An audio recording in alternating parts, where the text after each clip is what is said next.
নানাভাবেই নানা দিক থেকে কোনো একটি ছোট ঘটনা বা ঘটনা না বিএনপিকে মেলাইন করার জন্য, বিএনপিকে নানাভাবে কলঙ্কিত করার জন্য প্রচেষ্টা। একটা তো ফ্যাসিবাদের দোসররা তো আছেই, নানাভাবে নানা দিক থেকে তারা কাজ করছেন, প্রশাসনে, পুলিশে, তারপরে নানা জায়গায় তাদের অবস্থান রয়েছে। এমনকি মিডিয়াতেও একেবারে সবাই যে আন্দোলনের পক্ষে ছিলেন তা তো না, আপনারা সেটা নিজেরাও জানেন।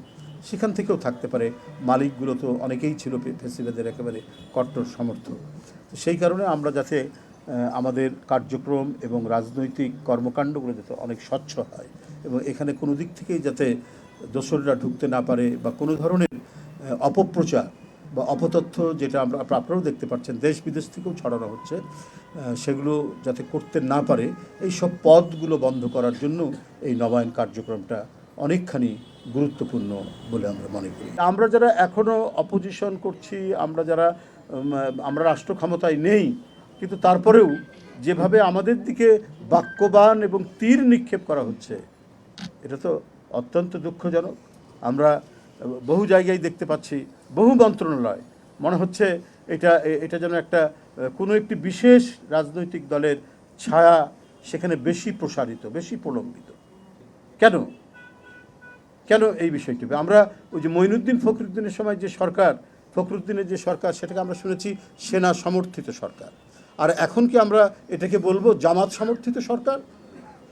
আপনারা যদি বিষয়টাকে নিয়ে যান, আমি দু একটা তথ্য প্রমাণের মধ্যে দিয়ে আপনারা বলতে চাই যে আমার সাথে রাজশাহী ইঞ্জিনিয়ারিং ইউনিভার্সিটি সেখানে একটি ছেলে ছাত্রদল করত, পরবর্তীতে সে তার মেধার মধ্যে দিয়ে সে শিক্ষা প্রকৌশল কি একটা আছে না অফিস, শিক্ষা প্রকৌশল, হ্যাঁ, সেখানে সে সুপারিনটেন্ডেন্ট ইঞ্জিনিয়ার।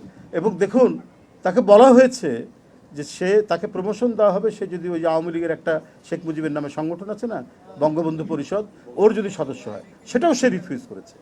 এখন সে মেধা তালিকায় 1 নম্বরে এবং সিরিয়ালে 1 নম্বরে।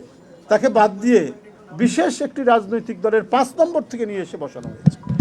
সাভার মডেল কলেজে আওয়ামী লীগের সময় যিনি প্রিন্সিপাল ছিলেন, তিনি আগের প্রিন্সিপালকে সরিয়ে দিয়ে এতদিন কাজ করছেন। ঠিক আছে, সেখানে যাকে সরানো হয়েছিল তিনি দায়িত্ব নিয়েছেন, তিনিও ওই বিশেষ রাজনৈতিক দলের লোক।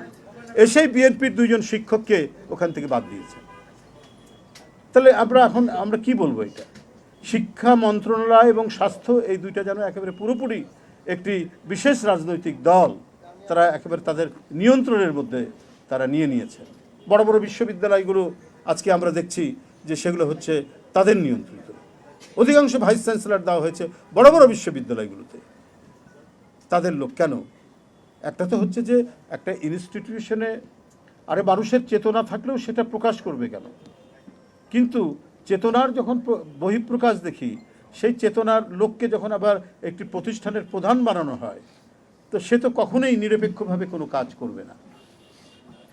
আমরা সেই পরিস্থিতি তৈরি হচ্ছে। ফলে অন্তর্বর্তীকালীন সরকার, এই সরকার তো নিশ্চয়ই তার কাম সব কিছুই হবে নিরপেক্ষ টাইপের, প্রত্যেক মানুষের সেখানে আস্থা থাকবে। এবং এটা আন্দোলনের সরকার, এটা বিপ্লবের সরকার, একটা মহা গণ অভ্যুত্থানের সরকার। এবং যারা এই গণ অভ্যুত্থানের অংশীজন, বিএনপি সহ অন্যান্য রাজনৈতিক দল, তারা তো এই সরকারের সফলতার উপরেই তারা গর্ব অনুভব করবে। কিন্তু এখানে যদি কখনো পার্টিজান দেখা যায়, যে কোনো দিকে হেলে পড়ার বিষয় দেখা যায়, কারো প্রভাব বৃদ্ধির যদি বিষয় দেখা যায়, তাহলে তো আপনার সমালোচনার যে বড় বড় প্রশ্নবিদ্ধ চিহ্নগুলো প্রসারিত হতে থাকবে এবং এইটাই দেখা যাবে।